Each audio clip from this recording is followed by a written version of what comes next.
കേസരി ടോക്സിലേക്ക് എല്ലാവർക്കും സ്വാഗതം. +1 economics chapter 2 Indian എക്കണോമിക്സിലുള്ള 1915 to 1919 ഫസ്റ്റ് 5 ഇയർ ഗോൾ, ഇതിനെക്കുറിച്ചാണ് നമ്മൾ ഈ ഒരു വീഡിയോയിൽ ഡിസ്കസ് ചെയ്യാൻ പോകുന്നത്. ഈ വീഡിയോയിൽ ഡിസ്കസ് ചെയ്യുന്ന ഈ ടോപ്പിക്ക് ഈ ചാപ്റ്ററിലുള്ള ഒരു എസ്സേ ക്വസ്റ്റ്യൻ ആണ്. നമ്മൾക്ക് ഇൻഡിപെൻഡൻസ് കിട്ടുന്ന സമയത്ത് ഇൻഡിപെൻഡൻസിൻ്റെ ആ ഒരു ബുദ്ധിമുട്ടുകളും ഇൻഡിപെൻഡൻസ് കിട്ടിയതിന് ശേഷമുള്ള ചെറിയ ചെറിയ മാറ്റങ്ങളും അപ്പം ഉണ്ടായിരുന്നു നമ്മൾ ഫേസ് ചെയ്തിരുന്ന പ്രശ്നങ്ങളൊക്കെ നമ്മൾ ഫസ്റ്റ് ചാപ്റ്ററിൽ കവർ ചെയ്തത് കൊണ്ട് സെക്കൻഡ് ചാപ്റ്ററിൽ അതിന് ശേഷമുള്ള കാര്യങ്ങളാണ് ഡിസ്കസ് ചെയ്യുന്നത്. അപ്പോൾ അതിൽ നമ്മൾ പുതിയൊരു മാറ്റത്തിലേക്ക് പോവുകയാണ്. അപ്പോൾ നമ്മൾ ഏതിലൊക്കെ ആദ്യം ശ്രദ്ധിക്കണം, ഏതൊക്കെ കാര്യങ്ങളാണ് നമ്മൾ ലക്ഷ്യമാക്കേണ്ടത് എന്നാണ് ഇതിൽ ഡിസ്കസ് ചെയ്യുന്നത്. അതിൽ മൊത്തം നമുക്കുള്ളത് 4 പോയിൻറ്റ്സ് ആണ്. ആ 4 പോയിൻറ്റ്സിന് ഞാനൊരു കോഡ് ഇട്ടിട്ടുണ്ട്, ജെംസ്. ഓക്കെ, ഈ ജെംസിൻ്റെ ഓരോ G4 growth, E4 equity, M4 modernisation, S4 self Reliance, ഇങ്ങനെ 4 പോയിൻ്റാണ്. ഇത് എസ്സേ ക്വസ്റ്റ്യൻ്റെ എക്സ്പ്ലനേഷൻ വീഡിയോ ആയതുകൊണ്ട് തന്നെ ഓരോ പോയിൻ്റ് വെച്ചിട്ട് എക്സ്പ്ലെയിൻ ചെയ്തിട്ട് അതിന് ലാസ്റ്റ് ഏരിയയിൽ ഞാൻ നിങ്ങൾക്ക് അതിന് വേണ്ടിയുള്ള ഇൻട്രൊഡക്ഷൻ പാർട്ട് ഏതാണ് വേണ്ടത്, അതുപോലെ കൺക്ലൂഷൻ പാർട്ട് ഏതാണ്, ഇത്രയും ഞാൻ കൊടുക്കുന്നുണ്ട്. അപ്പോൾ ഫസ്റ്റ് ഓരോ പോയിൻറ്റ്സ് നമ്മൾ എക്സ്പ്ലെയിൻ ചെയ്യുന്നു, അതിന് ശേഷം അത് എസ്സേ ക്വസ്റ്റ്യൻ ആയിട്ട് നിങ്ങൾക്കത് എഴുതാൻ വേണ്ടി ഉള്ള ഇൻട്രൊഡക്ഷനും കൺക്ലൂഷനും തരുന്നുണ്ട്. അത്ര തന്നെ എഴുതി കഴിഞ്ഞാൽ 6 മാർക്ക് ഈസി ആയിട്ട് സ്കോർ ചെയ്യാവുന്നതേ. ഓക്കെ, അപ്പോൾ നമ്മുടെ ആദ്യത്തെ പോയിൻ്റാണ് ഗ്രോത്ത് എന്ന് പറഞ്ഞു കഴിഞ്ഞാൽ നമ്മുടെ രാജ്യത്ത് പ്രൊഡക്ഷൻ ഇൻക്രീസ് ചെയ്യുക, ഗുഡ്സിൻ്റെയും സർവീസിൻ്റെയും പ്രൊഡക്ഷൻ ഇൻക്രീസ് ചെയ്യുക എന്നുള്ളതാണ് ഗ്രോത്ത് കൊണ്ട് ഉദ്ദേശിക്കുന്നത്. അപ്പോൾ ഇപ്പോൾ പ്രൊഡക്ഷൻ ഇൻക്രീസ് ചെയ്യുക പറയുമ്പോൾ ഇവിടെ ഒരുപാട് പേർക്ക് ജോലി കിട്ടിക്കഴിഞ്ഞു, ഒരുപാട് സാധനങ്ങൾ യൂസ് ചെയ്ത് തുടങ്ങി, റിസോഴ്സസ്, അത് ഇല്ലാത്ത റിസോഴ്സസ് ഉണ്ടാക്കാനുള്ള വഴികൾ നമ്മൾ നോക്കാൻ തുടങ്ങി. അപ്പോൾ പ്രൊഡക്ഷൻ്റെ കാര്യം അങ്ങനെ, ഗുഡ്സിൻ്റെ കാര്യം അങ്ങനെ. സർവീസ് എന്ന് പറയുമ്പോൾ ഈ സാധനങ്ങളൊക്കെ ഉണ്ടാക്കി വെച്ച് കഴിഞ്ഞാൽ ഡിസ്ട്രിബ്യൂഷൻ ചെയ്യണം, പാക്കിങ് ചെയ്യണം, അതുപോലെ തന്നെ സെല്ല് ചെയ്യണം, അതിൻ്റെ ബാക്കിയുള്ള കാര്യങ്ങളൊക്കെ നോക്കണം. അപ്പോൾ അവിടെ സർവീസും നല്ല രീതിയിൽ നടക്കുകയാണ്. അപ്പോൾ ഓട്ടോമാറ്റിക്കലി അവിടെ ഇൻകം ജനറേറ്റ് ആവുകയാണ്. അപ്പോൾ ഗ്രോത്ത് എന്ന് ഉദ്ദേശിക്കുന്നത് എത്രത്തോളം നമ്മൾ നമ്മുടെ പ്രൊഡക്ഷൻ കൂട്ടുന്നു, എത്രത്തോളം സർവീസസ് കൂട്ടുന്നു എന്നുള്ളതാണ് അവിടെ ഗ്രോത്ത് കൊണ്ട് ഉദ്ദേശിക്കുന്നത്. മണി വാല്യൂ, അപ്പോൾ അതെങ്ങനെ നമ്മൾ മെഷർ ചെയ്യാമെന്ന് വെച്ച് കഴിഞ്ഞാൽ 1950 നമുക്ക് ഒരു 2 lakhs പ്രൊഡക്ട്സാണ് നമുക്ക് പ്രൊഡ്യൂസ് ചെയ്യാൻ പറ്റിയതെങ്കിൽ 1951 ഒരു 4 lakhs നമ്മൾ പോവുകയാണ് വെച്ചാൽ 2 lakh കൂടി. നെക്സ്റ്റ് ഇയർ അതൊരു 6 lakh ആയി, അല്ലെങ്കിൽ ഒരു 8 lakh ആയി, അവിടെ 4 lakh കൂടി. ഇങ്ങനെയുള്ള ആ ഒരു ഇൻക്രീസ്, അതാണ് നമ്മുടെ ഗ്രോത്ത് ആക്ച്വലി അവർ ഇൻഡിക്കേറ്റ് ചെയ്യുന്നത്. അപ്പോൾ മണി വാല്യൂ കൊണ്ടാണ് നമ്മളതിനെ എന്ത് ചെയ്യുന്നത്, മെഷർ ചെയ്യുന്നത്.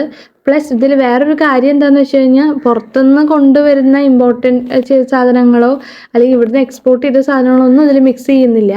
ആകെ ഡൊമസ്റ്റിക്, നമ്മുടെ നാട്ടിൽ തന്നെ എത്ര സാധനങ്ങൾ ഉണ്ടാക്കിയിട്ടുണ്ട്, എന്തൊക്കെ സർവീസസ് ആണ് നടന്നു പോകുന്നത്, ഇതാണ് അതിൻ്റെ സാരാംശം എന്ന് പറയുന്നത്. അപ്പോൾ എക്കണോമിക് ഗ്രോത്ത് റേറ്റ് എന്ന് പറയുന്നത് റേറ്റ് ഓഫ് GDP ആണ്. എത്രത്തോളം സാധനങ്ങൾ ഇവിടെ ഉണ്ടാക്കിയിട്ടുണ്ട്, എത്രത്തോളം സേവനങ്ങൾ ഇവിടെ നടത്തുന്നുണ്ട് എന്നുള്ളതിൻ്റെ റേറ്റാണ് നമ്മുടെ ഗ്രോത്ത് റേറ്റിനെ ഇൻഡിക്കേറ്റ് ചെയ്യുന്ന കാര്യം. അടുത്ത പോയിൻ്റാണ് ഇ എന്ന് പറഞ്ഞു കഴിഞ്ഞാൽ ഇക്വിറ്റി എന്നതുകൊണ്ട് ഉദ്ദേശിക്കുന്നത് എന്താണെന്ന് വെച്ച് കഴിഞ്ഞാൽ, അന്ന് കുറേ പേരൊക്കെ വീട്ടിലിരിക്കുകയും കുറേ പേര്, അതായത് സ്ത്രീകൾ പ്രത്യേകിച്ച് വീട്ടിലിരിക്കുക അങ്ങനെയുള്ള കാര്യങ്ങളൊക്കെ ആയിരുന്നു. അപ്പോൾ ജോലിപരമായിട്ട് അവസരങ്ങൾ സ്ത്രീകൾക്ക് കുറവായിരുന്നു.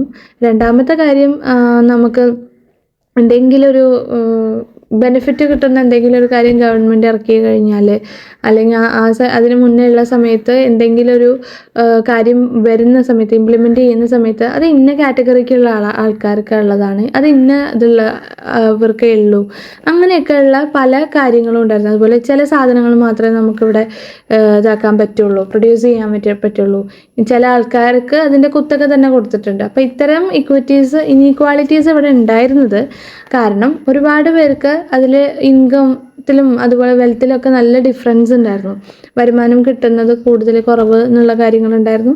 ആ വരുമാനം കൊണ്ട് തന്നെയാണല്ലോ അവർക്ക് സമ്പത്തും ഉണ്ടാവുക, ആ സമ്പത്തിലും നല്ല വ്യത്യാസം ഉണ്ടായിരുന്നു. അപ്പം ഇത് മാറി. ഇതെങ്ങനെ മാറിയെന്ന് വെച്ച് കഴിഞ്ഞാൽ, അവർക്ക് വേണ്ട രീതിയിൽ എല്ലാവർക്കും ഒരുപോലെ, അവർക്ക് എങ്ങനെയാണ് ഫുഡ് കിട്ടാത്തവർക്ക് ഫുഡ്, കിട്ടാത്തവർക്ക് ക്ലോത്തിങ്ങിന് വേണ്ട കാര്യങ്ങൾ, ഷെൽട്ടറിൻ്റെ കാര്യങ്ങൾ, എഡ്യൂക്കേഷനിലൊക്കെ എല്ലാവർക്കും പഠിക്കാനുള്ള അവസരങ്ങൾ, ജോലിയുടെ കാര്യങ്ങളായാലും അങ്ങനെ തന്നെ.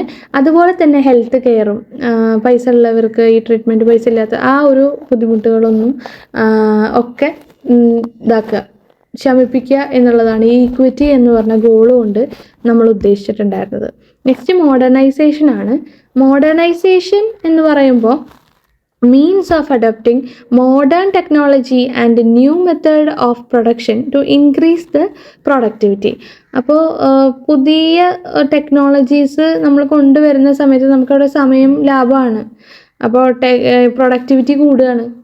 പെട്ടെന്ന് ഇപ്പോൾ ഒരു മണിക്കൂറിൽ ഒരു 100 സാധനം ഉണ്ടാക്കിയായിരുന്നിടത്ത് ഒരു മെഷീൻ കൊണ്ടുവന്നപ്പോൾ അവിടെ ഒരു 150 സാധനം ഉണ്ടാക്കാൻ പറ്റുകയാണ്. അപ്പം 50 സാധനങ്ങളുടെ ടൈം നമുക്ക് എക്സ്ട്രാ അവിടെ കിട്ടുകയാണ് ചെയ്യുന്നത്. അപ്പോൾ അതിലൂടെ നമുക്ക് എന്താ ഉണ്ടായതെന്ന് വെച്ച് കഴിഞ്ഞാൽ പ്രൊഡക്ടിവിറ്റി കൂടി. അതേപോലെ തന്നെ വേറൊരു കാര്യം, it also include social changes like providing equal opportunity to woman.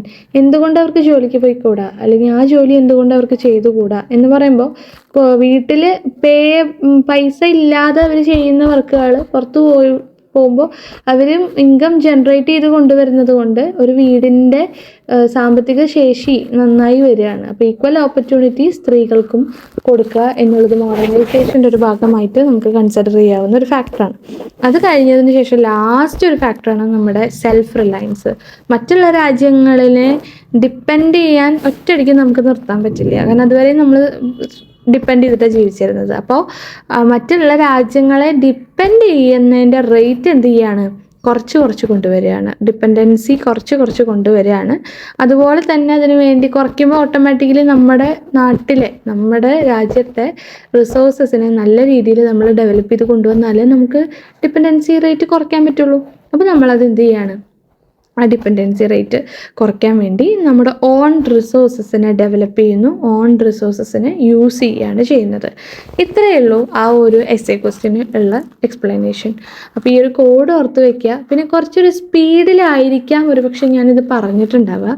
അത് എന്തുകൊണ്ടാണെന്ന് വെച്ച് കഴിഞ്ഞാൽ ഫാസ്റ്റായിട്ടുള്ള ഒരു റിവിഷൻ ഒക്കെ ആഗ്രഹിക്കുന്ന ആൾക്കാർക്ക് ഇറ്റ് ഈസ് ഗുഡ്. പിന്നെ ഇതിൻ്റെ ഇൻട്രൊഡക്ഷൻ ആൻഡ് കൺക്ലൂഷൻ നമുക്ക് ഇങ്ങനെ കൊടുക്കാം. The main goal of the India's 5-year plans were to achieve the rapid economic development പെട്ടെന്ന് തന്നെ എത്തിക്കുക എന്നുള്ളതായിരുന്നു നമ്മുടെ ചിന്ത. And improve the standard of living of the people. അതുകൊണ്ടാണ് നമ്മൾ മോഡേണൈസേഷനിലേക്കും ഇക്വിറ്റിയിലേക്കും ഒക്കെ പോയത്. അപ്പോൾ ഇത് രണ്ടുമായിരുന്നു നമ്മുടെ മെയിനായിട്ടുള്ള ഗോള് എന്ന് പറയുന്നത്. അതിൽ 4 പോയിൻറ്റ്സ് ഏതാണെന്നുള്ളത് ജസ്റ്റ് ഒരു പോയിൻ്റ് ഔട്ട് ചെയ്ത് കൊടുക്കുക.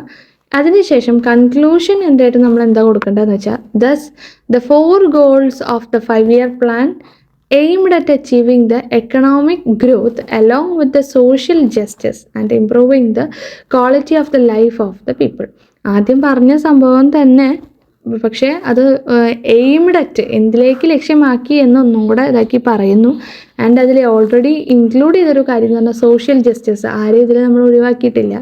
സാമൂഹികമായി എല്ലാ നീതി ന്യായങ്ങളും നോക്കിയിട്ടാണ് നമ്മൾ ഇങ്ങനൊരു 5 ഗോള് സെറ്റ് ചെയ്തത് എന്നുള്ളതാണ് നമ്മളിവിടെ പറയുന്നത്. അപ്പോൾ ഇൻട്രൊഡക്ഷനും അതുപോലെ തന്നെ കൺക്ലൂഷനും അതിൻ്റെ ഇടയിൽ ഈ 4 പോയിൻറ്റ്സും കൂടി എക്സ്പ്ലെയിൻ ചെയ്ത് കഴിഞ്ഞാൽ നമുക്ക് ആ മാർക്ക് ഈസി ആയിട്ട് സ്കോർ ചെയ്യാം. മാത്രമല്ല ഒരിക്കലും ഈ ജെംസ് എന്ന് പറഞ്ഞിട്ടുള്ള കോഡ് നിങ്ങൾ എക്സാം പേപ്പറിൽ എഴുതരുത്. കാരണം ഇത് നമുക്ക് മെമ്മറിയിൽ പെട്ടെന്ന് കിട്ടാൻ വേണ്ടി ഞാനിത് ഇട്ടിട്ടുള്ള ഒരു കോഡാണ്. അപ്പോൾ അതാരും അങ്ങനെ ഇതാക്കാൻ പാടില്ല, എക്സാം പേപ്പറിൽ എഴുതരുത്.